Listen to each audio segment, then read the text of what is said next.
Elstine est né le 1er février 1931 à Boudka, en Russie. Il est issu d'une famille modeste et ne croit que en la manière forte. Il était un grand économiste et ceci lui a valu en 1976 le poste de secrétaire du Parti communiste. Grâce à son ambition, il gravit les échelons dans la politique russe. En 1985, il est à la tête du département de la Constitution, puis en décembre, il est nommé directeur du comité moscovite du parti Politburo. Par la suite, en 1989, il est élu au Congrès des députés du peuple et forme un semblant de parti politique qui lui fera atteindre le poste de président du Parlement russe par une forme de coup d'État. Enfin, le 12 juin 1991, il est élu président de la Fédération russe à 56% des voix au premier tour.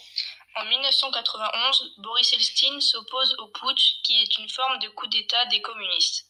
Cette opposition augmente sa popularité et diminue l'influence politique des soviétiques. En tant que président, il pousse à l'éclatement de l'URSS pour créer la Russie et en prendre la tête.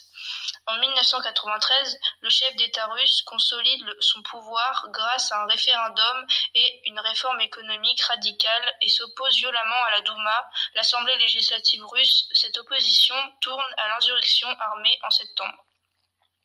Boris Elstine devient alcoolique. En 1994, il ordonne l'envoi des troupes russes en Tchétchénie.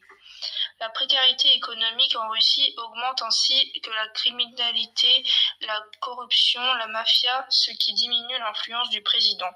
Cependant, en 1996, l'amélioration de la guerre en Tchétchénie influence la victoire de Boris Elstine aux élections.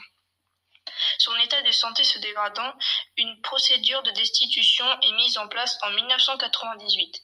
En septembre 1999, il lance une seconde guerre en Tchétchénie. Cet événement relance sa popularité. Mais à la fin de 1999, il démissionne pour céder sa place à Vladimir Poutine, son premier ministre.